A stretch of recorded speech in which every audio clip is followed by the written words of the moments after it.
There was the new music seminar battle for world supremacy. Correct. I watched the video on YouTube. Yes. It was posted by Rob Swift. Yes. You know, he referred to you as Cleopatra of battle DJs. Hip hop's Eleanor Roosevelt. I thought it was very touching. Yeah. I guess because for a long time I was carrying the torch. I did not know I was making history. I really don't understand the effects of what I've done sometimes. Do you get what I'm saying? I do. Because it's like, how do I know how I affected your life? Like, so until you tell me. But isn't that kind of like, I had a question, you know, speaking about you coming up in the 80s, like you DJ'd your first club at like age 13. Mm-hmm. It just kind of seems like it's all just happening. And then you look back and you're like, wow, that was like the beginning of everything. Right. I've repeated over and over again in several conversations, interviews. I didn't know I was making history. There are some people who were moving with the intent to make history. Really? I say that because look now what's in place and what the fight is for. Let's say if you look at how long Zulu Nation was established or other things that were established, that means there was forethought about what is to come. Whereas if I would have had forethought, I would have moved differently.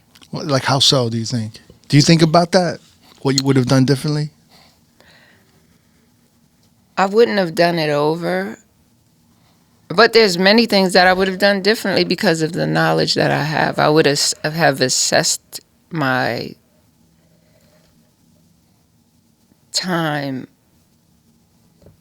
on what I might have thought would have been the end result differently if I had different information. Anything in particular that you think about once in a while? Like in particular? You're such a DJ's DJ, you know, like it's so funny. You have the mind and the sensibilities and the thinking, everything is like from a DJ perspective. Exactly. Even when you're walking in, I'm hearing you talk with some of the technicians here at the studio, you know, and you and Goldie are already talking about, you know, how the controllers and the audio isn't like, you guys were saying it wasn't like built for hip hop. It's more for EDM, right? Yeah, we were talking about our favorite controller choices and all of these things. I guess because we come from vinyl into the development of the infusion of everything that we did analytically on the analog, and then we lived through the technological advances of it and had to make adjustments. And as you make adjustments, equipment increase, right? Because now, before this, the moat of separation was the cost of vinyl and what it costs for equipment. So if you couldn't afford it, you couldn't afford to really be a DJ. So then that changed, and a large percentage of them who didn't transition technologically, we were a part of the technological transition. I was one of the earlier ones, right? Definitely I was early. I was like, yep, you scared? I'm out. Let me transfer these files. I'ma figure this computer shit out. I'm not. Bye. Nigga, please. I'm out. I was in the crowd. You know how many people. I was like, come on. I'm out. Like these headphones that just fell off my head. I'm gonna learn this shit. Before I let go in the digital form, I'm gonna figure out how to cut this shit up, and I'm not carrying that motherfucking records no more. Peace, niggas. You scared? You'll be over here when you see us rocking. We was over there rocking. Give me a pound, because you was one of the first that wasn't scared. Hey. I was scared. Oh, you were scared. Oh, you were scared. So you needed my motivation in the background. Hey, I had to do CDs first. I had to do CDs. For real? Because you're from Beat Street too. No, but we did that. We did, but that's what I'm saying. They were scared to at least go to CDs, and CDs didn't last long. It was great right in that area. They said, oh, technologically they moving, because it's like a faster bootleg of a mixtape. Yeah. So they didn't stay there. They was like, we can't stay here. These DJs they got a whole system of stuff that we can't really control with the. So we got to jump and go full digital and try to close the gate in that sense. And when that gray area right there was a lot of them that couldn't make the correlations of the analytical things into the digital space. True. And they got lost. Yeah. Some of them, they get tough. Some of them was tough. I was like, just admit it, my nigga. You can't afford the computer. None of that shit. See you later. I'm out. I'm still in it. I'm in the game. It's true. Very true. The craziest shit that people used to say, I used to talk to these DJs, the craziest shit they would say was like, oh, this shit ain't gonna last. I'm like, what the fuck you mean this ain't gonna last? That's because inside they heart, they knew the thing that I'm speaking of now. Yeah. And the economic disparities that are behind the truth. You think it's like laziness though, or like a genuine fear of changing and them not being able to keep up? I thought No, it was it's a little bit- economics. Yeah. You think so? Yes. It's how much is that? Just that computer. Just the fucking computer. Give me the math. Just the computer. We're not talking about the software. Keep it 100. It's a lot of geniuses in the hood, but they can't afford the machine to make you look like a piece of shit. You may have richer than, but they just need the machine, but they can't afford it. So now you better than them, but there's some hood niggas that could DJ better than a lot of people. They cannot afford the technology to get in the race. Simple. That was the main thing you think. I thought it was a bunch of, I was seeing it from another angle. I saw a bunch of DJs that didn't want to transfer. They wanted to hold on. They were just stuck. Like I've invested so much in vinyl. How can I turn back? How can I turn my back on that? You know. But that was because look at the economic investment that they made. Now you telling me this shit don't mean nothing?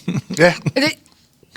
They didn't know how to get over that part or utilize what they had into the digital space. They didn't know how to make a flip or a hustle. Like, oh, I got mostly salsa joints. Y'all don't got them. How can I make money off of it? You gotta.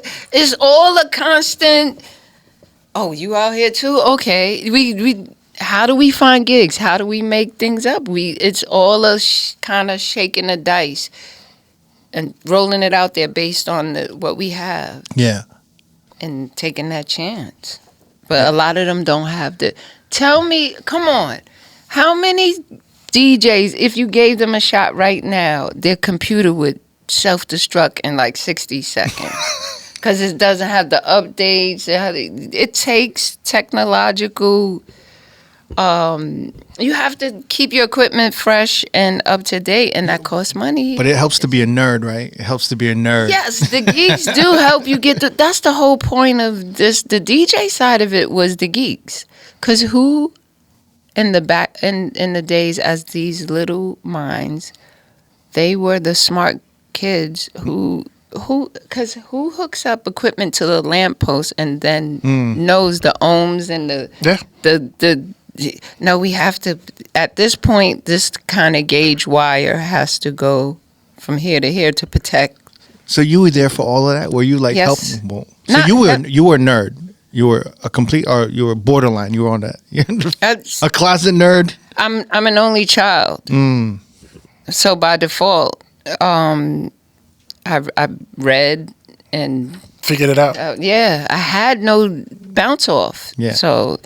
but my observation from my birthplace, being born and raised in the Bronx, I witnessed things that I didn't realize would be historical. So for me to be a little girl and to see the DJ situation set up by the lamppost in real time, but not realizing what I was seeing as a little girl. But then you have to make the correlation of the fact that these were smart kids. Yeah, for sure.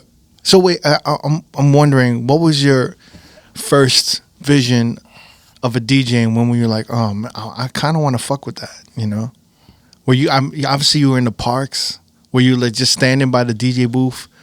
The very first experience of hip hop, see, it's hard because as soon as I go outside, there's something that represents hip hop. Yeah. The subways, so at what point is the very first moment? It's hard to pinpoint. Yeah, because there's not only the element of DJing, it's all of the elements. I lived by where the bench is for graffiti. I saw the pieces come through. So at what point is it just, when is what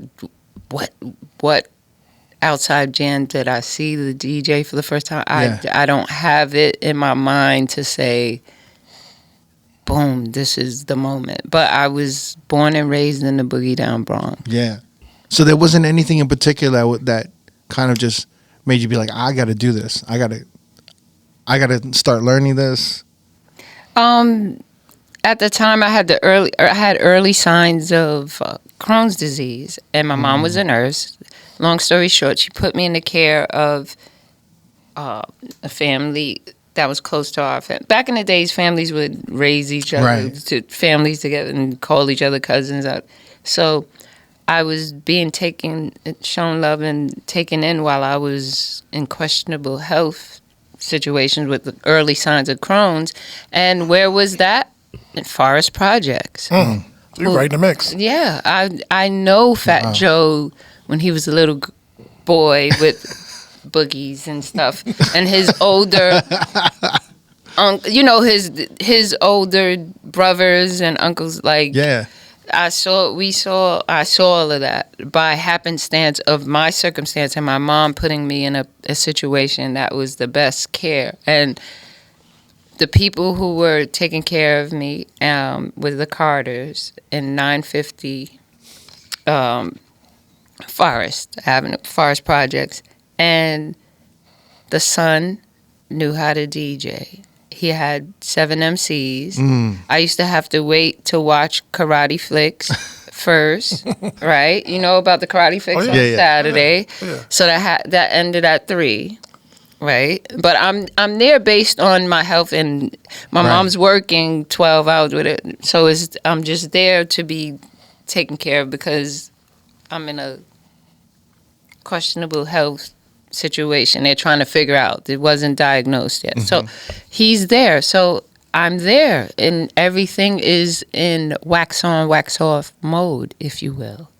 Remember how Danielson didn't want to learn anything. Right. But I was learning it unintentionally.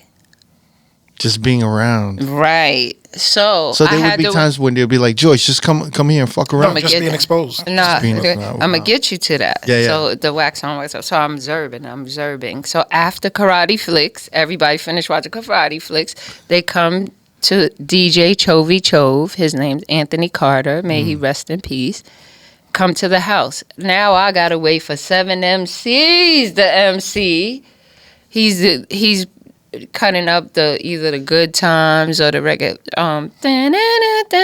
freedom, just all of these, and that was the foundation being built. So now, look at all of the things that I told you I had to do to wait to be able to touch the turntables. So by Saturday, by the time I touched the turntables, it's dark because I had to wait for everybody to get right, the karate flicks, and then the 7 MCs, and then when he's tired of cutting up whatever records he has. And that was the beginning stages of, they would steal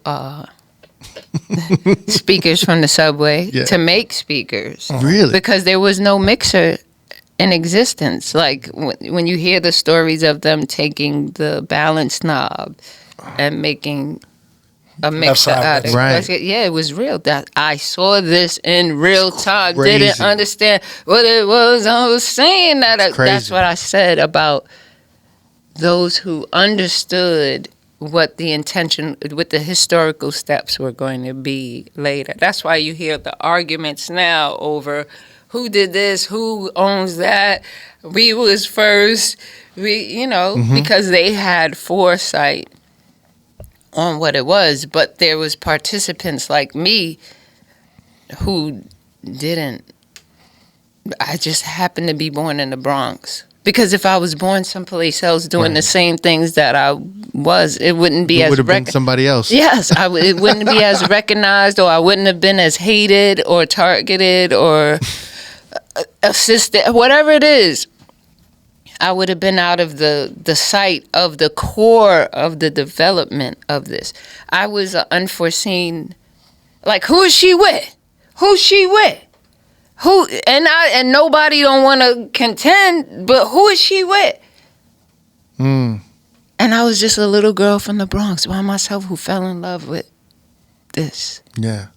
And I was brave because it made it appear that it's who is she with? And when I asked certain people that seen me throughout I said, who was with me? And they look back in their mind and they're like, oh shit, Joyce, you was by yourself. Wow. Tell me more about that. Being one of the only female representatives surrounded by tons of tons of rappers, DJs, dancers, everybody.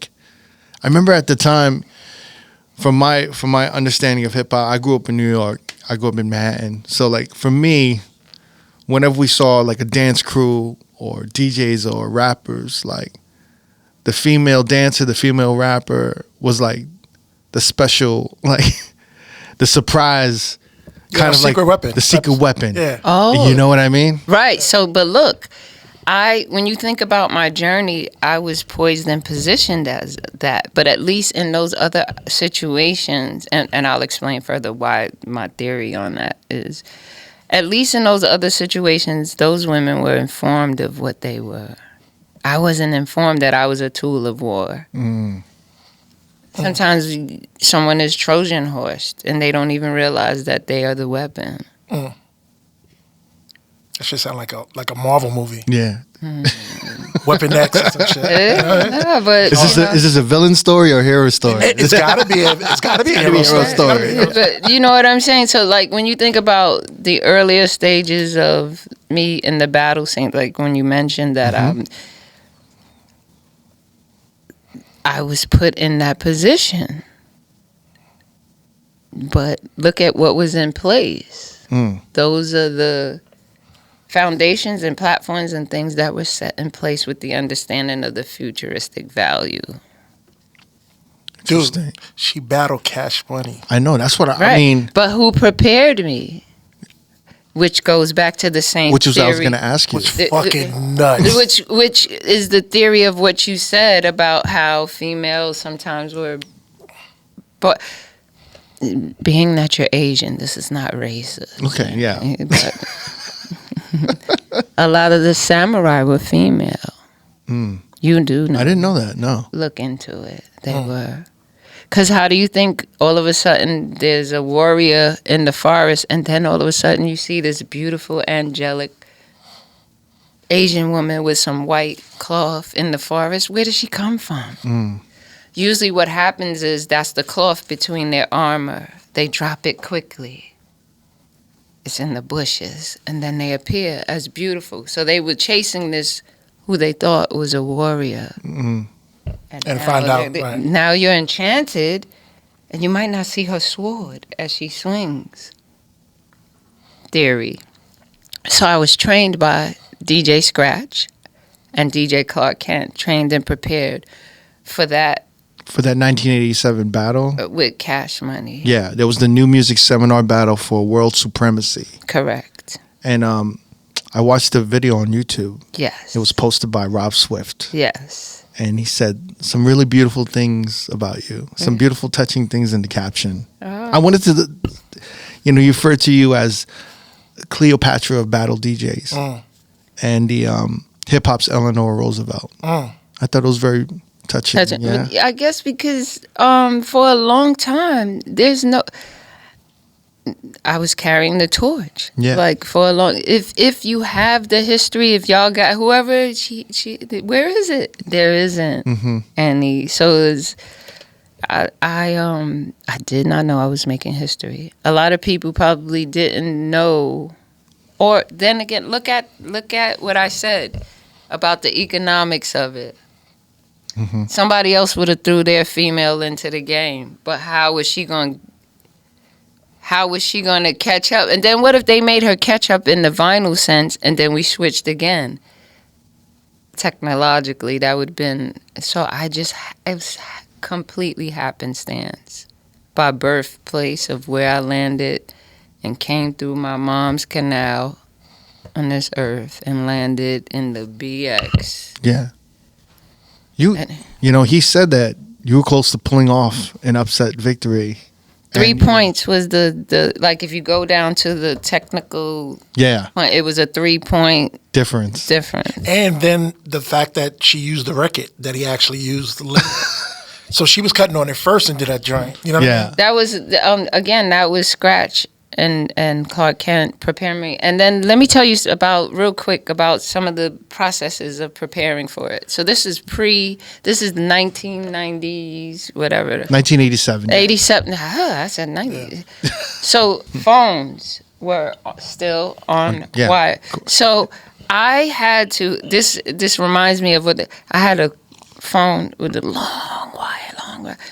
We used to have our phones. The kitchen phone was usually the longest, had the longest cord, and we had speaker phones, and that's how they were training me from me not having to go to Brooklyn every time. In preparation, we were using a phone. So it was a call and response. We had our designated time and then there were times where I had to go and be in the physical with them. So it was basically homework checkup because I don't have to, once something is instilled, I gotta hear it. I don't have to see it. I can audio. You gotta like if him and I are talking to each other and we're doing a routine, it's like so he gotta follow. We don't have to be in the same room, but we figured that out as young geeks. Yeah.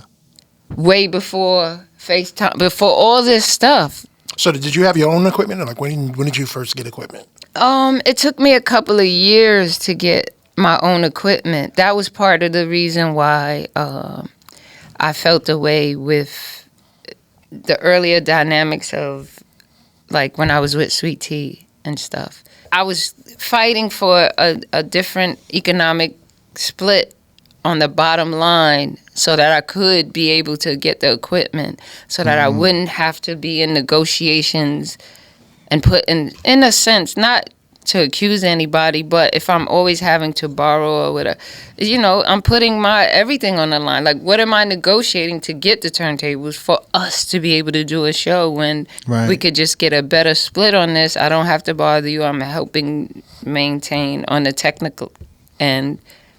Just so that was your first hit, was Sweet Tea's It's My Beat. Well, the first hit in a sense, not the first recording, because my first recording was on Tommy Boy Records, the history of that. Nonstop was Sweet Trio and Jazzy Joyce. You can look that up. And then also my vocals are on WizKid and Globes. Play That Beat. You can even, like, just my natural, play that beat. Why don't you play it for me? Switch the mix, or play it, kick it. Like, play it, kick it, play that beat. Now, if you go back, play that beat, and you'll hear that I was in the studio, like, with this distinct instrument of mine. Thank you. You have such a great voice. Thank you. I was on the phone, we were talking briefly, and I got goosebumps because it was just so recognizable. Sounds like ladies' night, right? Yeah.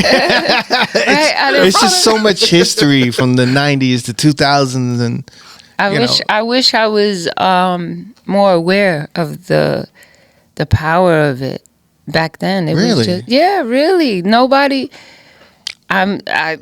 Who were my allies? I'm an only child, so it was very few people fine-tuning my personality or fine-pitching my existence to the world, what I look like to y'all, to help me better. Nobody's going to fine-tune me. They always like, fuck that. Let her not know that she's killing it without even knowing she's killing it, because then I can make adjustments, and the kill is even more killerish. So they're not going to correct me. There was a lot of manipulation around you, you feel like? A lot of people not letting you? This whole shit is manipulated. You've been manipulated. We manipulating the motherfuckers watching this. You manipulating it with edit clips, and it's manipulation. It's just how you grease yourself up and slide down this motherfucker we call life. Like, am I like... That's what it is. You got to figure out how we going to manipulate and not be manipulated as much. But and then you want to be eloquent with your manipulating. Like, fair. That's as it. Fair as Try. We can be. Yeah, that's it. But in the long, everything has its price. Right. Its cost. Like, if you can't pay for the computer, right, to do what you need to do, but you need the guy to do what you need to do, then what's your price or your barter? Something is an exchange. It's an exchange of something to make something happen when you don't have the resources to do it yourself. I do want to ask you, coming up as a DJ, what were some of the biggest obstacles you faced early on entering this DJ world, 13, 16, and then throughout going into radio, nightclubs, everything? When you look back, what was the biggest obstacle or obstacles that you faced, especially as a woman in hip hop? What was the biggest rewards? Because I don't want it to sound negative or anything. Right. Because it's a lot of upside, of being one of the first. Yeah, that's great too. Yeah. But as an adult, I see the parallels of the things that I went through in the music industry and the whole DJ culture in terms of any male-dominated environment that I enter in, and I am possibly affiliated with, or just, I wouldn't say I'm talented in. There's going to be issue. It doesn't matter. Even if you and I are friends beyond DJing, but then when we DJ, there's a friendly competition that comes into place. Right. That not bad, nothing. So that I would say is levels of the male. It's either I hate you or I want to fuck you or both. So if I can't fuck you, I'm gonna fuck you over. If I'm not gonna fuck you over, I'm gonna make it difficult. There's so many things that has happened that people have done. And that repeats itself. It's like in a different form. In different forms throughout the years and decades of your career. Yeah, I've had sabotage situations. If I sat and complained, I would really sound bitter, but I focus on the beauty of the journey and understanding the moments I've had. Like we're having this moment, and we might not have that moment again, but we have this moment. That's the magic. Some people look for the big bang. It's the moments along the journey. And when they make it a bad thing, it's like, I think what happens is when they try to make it bad and then they didn't realize I was on to them, and I'll be like, okay, nigga, we gonna play. When you get into that stance and become competitive, and then you don't want the legacy of, not everybody's going to take it as well as Cash Money. Like, right. To be able to come, like, we cool, it's no, but what if I handle you? You don't want to be that nigga in the barbershop. Yo, Jazzy Joyce murdered you, son. Right. So there's always a certain level of extra kill that comes my way. And then the biggest, to answer your question, summarize this, was just the things that I've had to go through to dodge the sexual unwanted energy that has nothing to do with the DJing that comes along. Like, and male DJs probably have a large gamut of that same energy coming at their way. What was the most successful or efficient way for you to go about that without without dissing somebody, having someone mad at you or wanting to hate you? Like it's like a very thin line. It's a tightrope that you have to navigate, right? Having managers, because you can having managers to kind of be in between. But then when you're not generating like as much as my peers, then it's not worth it for you to be the buffer system. It's not economically worth it for you to be the buffer system because there's no reward for the blocking that to try to get to some viable situations. So then the coverage is no longer there. It's like the quarterback, he could be all he want to be, but he ain't all that without them motherfuckers blocking for him. Right. That's it. That's real.